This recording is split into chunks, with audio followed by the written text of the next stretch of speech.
So, today I would like to talk on the topic of relationships and codependency, attachment, core woundings that happen in relationships. We have a pretty constructed idea in modern society and culture around what a love relationship should look like and how it should manifest. This is where a lot of our suffering starts, is the expectations that are projected upon someone when they enter into a partnership.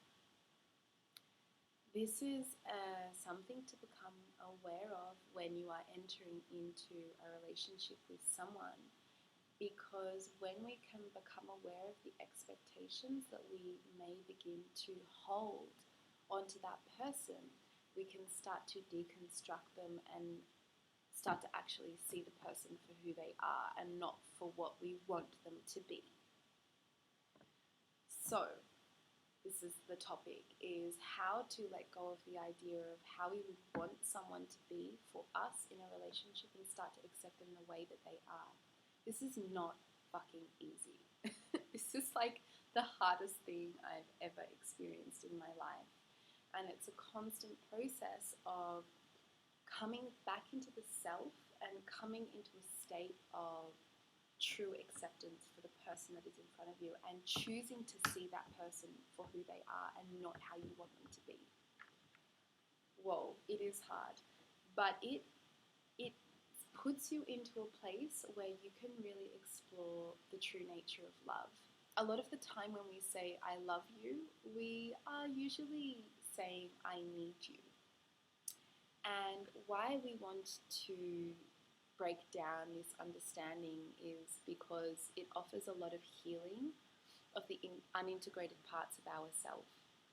So in a relationship, there's usually quite a few projections that are going on when two lovers meet each other.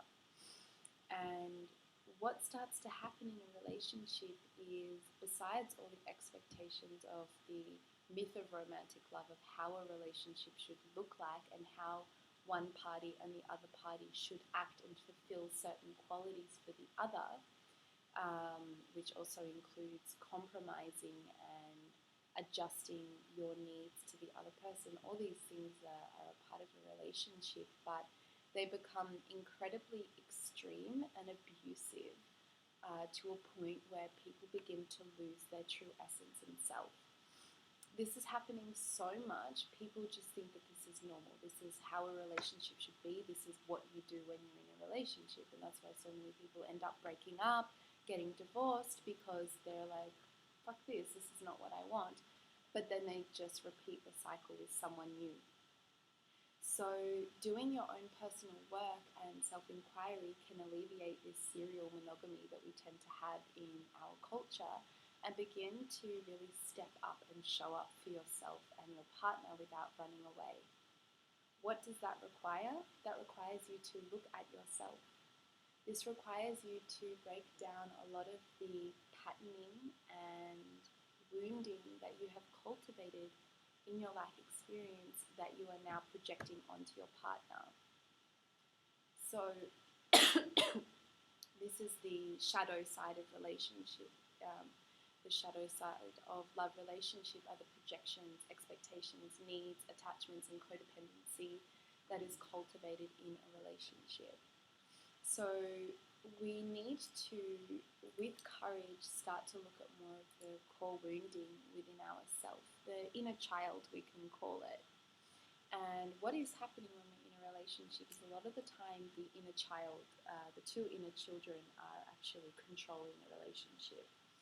Once we've gotten past the yummy chummy honeymoon phase, where there's still lots of projections onto each other, and the people start to really see who each other are beyond the nice fantasy that was put onto the entity of the relationship and that person. Once we can meet each other in this way and start becoming more conscious and aware of what's going on, we can start to break the cycles and patterns that may have been happening in the past, and also heal the unintegrated parts of ourselves that weren't met when we were a child.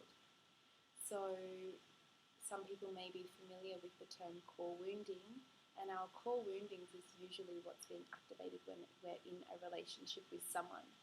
That might be a fear of abandonment, a fear of rejection, not being good enough,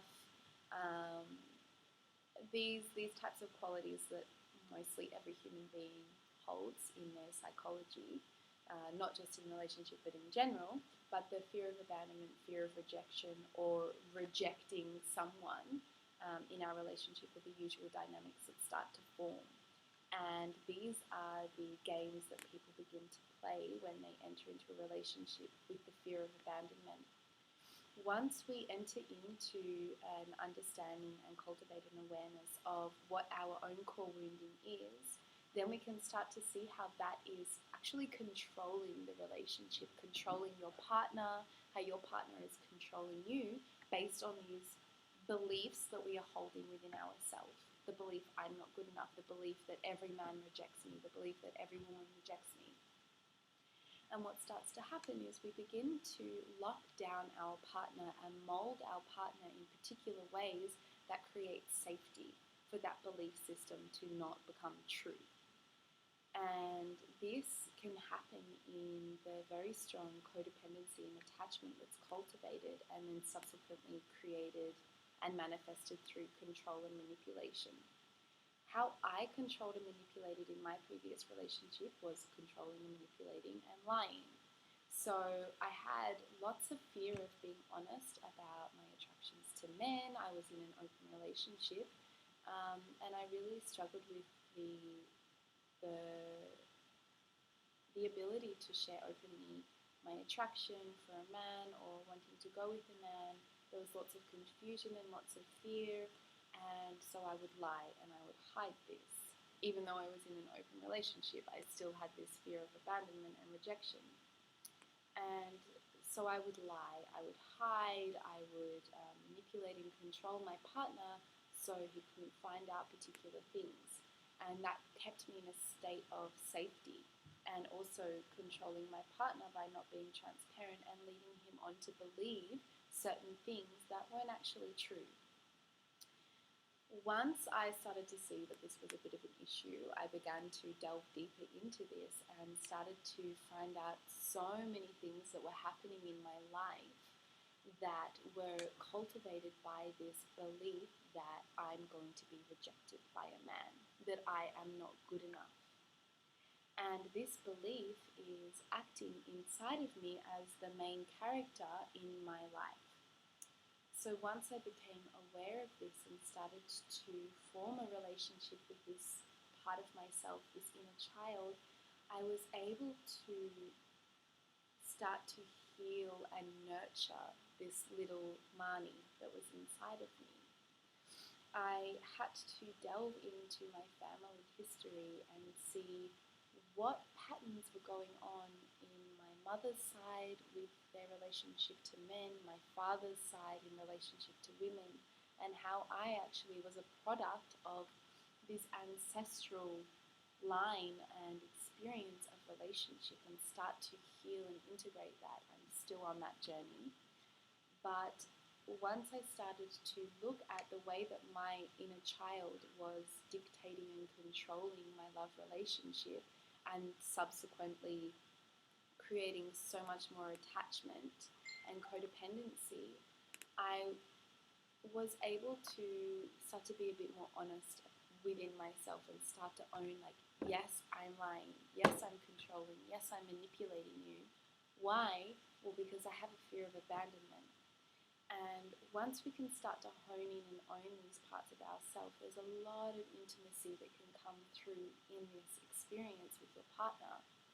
Now, it's also a lot easier if your partner is also going on the same journey and exploring themselves, so you can start to become conscious of the dynamics that are cultivated in a relationship. The push-pull dynamic is one of them, where someone has a fear of rejection, so they actually reject people, and that creates the partner to become more needy, which then the other partner feels more safe because they know that their partner is needing them because they rejected them.